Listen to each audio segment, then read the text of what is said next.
जय जगन्नाथ सांग मैंने आज आम बनवा टमाटो खटा बाहरिया स्टाइल रे। चलते गैस लगे दीजिए कड़ा बसई दवा। कड़ा गरम है तेल देदवा।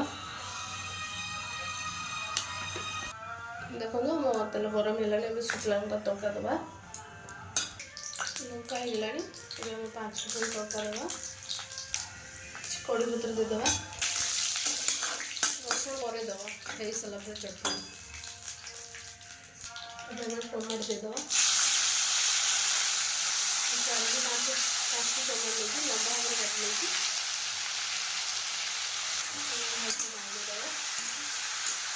लेकिन आम 4टा खजूरी लेचे किसी किसमिश लेचे स्वाद अनुसार गुड़ लेचे। आप अधिक मीठा अधिक गुड़ नहीं पारे।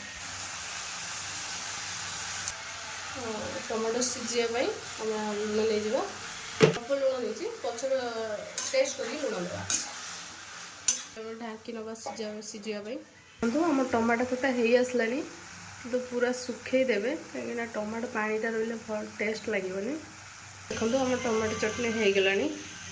एवं आम रसुण तड़का देवा 5टी रसुण नहीं चॉप कर नहीं तड़का आम यहाँ तड़का देदेवा।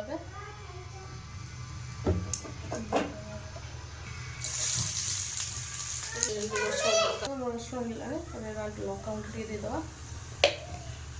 आम तड़का देवा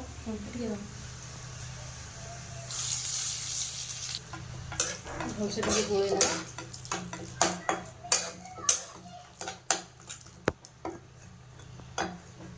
खट्टा रेडी। जदि भल लगी रेसिपी लाइक और सब्सक्राइब करिए।